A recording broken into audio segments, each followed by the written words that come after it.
kính chào quý vị. Quý đầu năm nay, xuất khẩu tôm của Việt Nam đạt 686 triệu đô la, tăng 14% so với cùng kỳ năm 2023. Riêng tháng 3 năm 2024, xuất khẩu tôm đạt gần 272 triệu đô la, tăng 3% so với cùng kỳ năm ngoái. Dù mức tăng trưởng còn khiêm tốn, nhưng điều này cho thấy sức mua từ các thị trường đang phục hồi trở lại. Nhu cầu từ thị trường Mỹ cao hơn do tồn kho giảm bớt, nhu cầu từ thị trường Trung Quốc khá tích cực. Tháng 3 năm 2024, Trung Quốc, Hồng Kông và Mỹ là hai thị trường nổi bật, ghi nhận tăng trưởng lần lượt 17% và 4% so với cùng kỳ năm ngoái. Lũy kế 3 tháng đầu năm nay, xuất khẩu tôm sang Trung Quốc, Hồng Kông thu về 128 triệu đô la, tăng 75%. Xuất khẩu sang Mỹ đạt 121 triệu đô la, tăng 16%.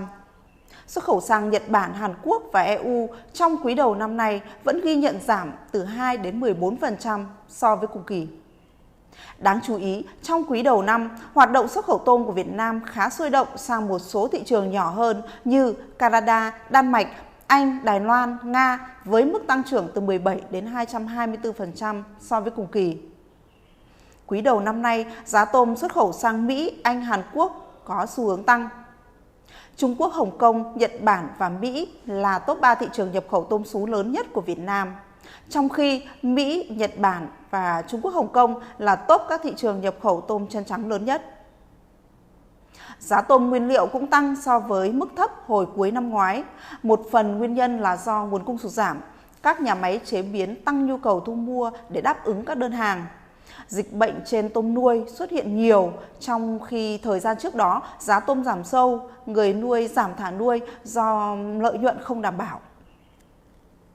Xuất khẩu tôm của Việt Nam vẫn phải tiếp tục đối mặt với tình hình kinh tế thế giới còn nhiều biến động.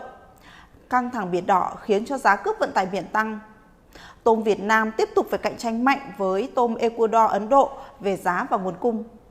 Giá tôm thế giới vẫn chưa thể phục hồi nhanh. Chi phí thức ăn nuôi tôm cao, đồng thời dịch bệnh trên tôm nuôi chưa được kiểm soát. Quý đầu năm nay, kim ngạch xuất khẩu tôm chiếm 35% tổng kim ngạch xuất khẩu thủy sản Việt Nam. Tôm Việt Nam được xuất khẩu sang gần 90 thị trường. Kỳ vọng đà tăng trưởng trong quý đầu năm nay sẽ vẫn được duy trì trong các quý tiếp theo khi mà tồn kho tại các thị trường giảm, tín hiệu thị trường đã có phần sáng hơn.